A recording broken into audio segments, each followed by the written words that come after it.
Hey students, good afternoon. It's Dr. Gatling. Just a couple of quick key slides here relative to last week's discussion question. I read through everyone's post and really appreciate thoughtful and well articulated positions on leading change. I wanted to sort of challenge the textbook a little bit in terms of my experience and just give you a few key points on my experience with leading change. You know, the project or the assignment was to respond to three questions regarding the leadership challenge implementing unpopular change, and most change is unpopular. There's very little change unless it's almost entirely the benefit of the follower. Very few changes that are popular. But step one, in my experience, the first and foremost, the thing that leaders must do first and foremost is to really reconcile any personal or professional conflict that they have within themselves regarding the change. I know that the book talks about being authentic and being honest. I got to tell you, my experience has been that, either the leader must believe, and that means they must see the vision and understand how the vision contributes to the bigger picture, uh, or they must accept the change. Because without, belief or alignment with vision, and without acceptance, it's impossible in my opinion, to really lead a change because followers will see the indifference in the leader. Followers will sense that the leader isn't bought into to the change. So I always told my leaders, particularly at the director level, before they, go out to lead a change, that they needed to, within themselves, they needed to understand the conflicts that they had with any specific change and really work to either get acceptance or belief. Either see the vision and understand it, see the need for it, or comply. Understand that it's their responsibility to go out and lead the change. And I encourage them to tell their general managers to go through the same process because as change trickles down, this becomes more and more important. Step number two, the facts are presented to the follower. And I believe in transparency. I don't believe in hidden agendas. We did something really significant at Darden one time with the tip share.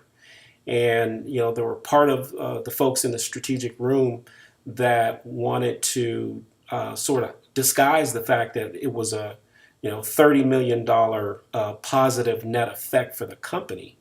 And that what I'm talking about with tip share, what I'm referring to is we had a lot of restaurants that did not do tip share, meaning that we did not tip share to bussers, we did not tip share to food runners, and in some examples didn't even tip share to bartenders.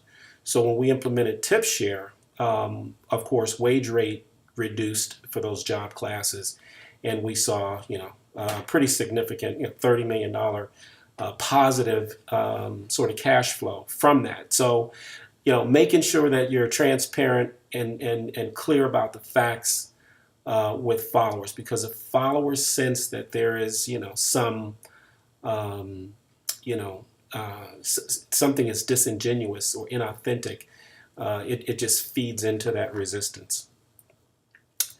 Step number three, the leader has to be prepared to actively and attentively listen to any kind of resistance and to take notes, on key points of resistance, because oftentimes followers have some good points, relative to a change and its implementation. Because, I've led change efforts in the past that have been so rigid, so inflexible, and we learn from the followers that if we just did it a little different, we would have a lot more buy-in. We'd have a lot more, or a lot less resistance, I should say. And in those examples, years later, we had to come back and take, take those opinions or that feedback and really make additional changes. So, being in, making sure that you are listening and being prepared to make change if needed. The other key point here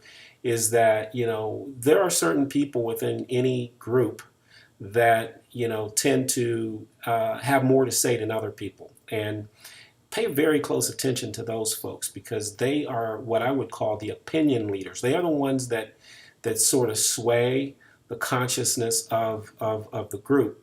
One tactical way to deal with people like that is to bring them in to the loop on the front end of a change so that they have insider information. They can go back and talk about what's coming. But the caution there is that you've got to be able to sell them on what's in it for them and why they should do it. So not always is that a good tactic, but I have used it in the past to a lot of success. Step number 4, leader provides clarity and understanding. Answering the questions of why is so important. People want to know, they really have, and particularly with the millennial generations and digital, digitals, you almost have to build that into the communication. All of the questions regarding why have to be answered to the best of the organization's ability or to the best of the leader. The big thing here is getting people to see the big picture, and sometimes the big picture, there's nothing in it for them immediately. But if the change isn't implemented, for example, there could be some devastating effects that come back to them as followers. So just being able to articulate the whys, helping people to understand, providing a great deal of clarity on exactly why it's so important to make the change. And then step number 5, recognizing followers who support and execute the change. That's very important, particularly early on, is showing people that you appreciate, their commitment and their willingness to do things differently. And then number 6, of course, measuring the result or impact of a change, reporting back to followers, and truly rewarding followers who have been at the front end of that particular change. I just wanted to share a few things with you. This particular chapter resonates with me, and then when I read through all the comments, I just wanted to share a little bit of my experience relative to having led large scale changes at multiple levels. I just wanted to share those experiences with you. Thanks.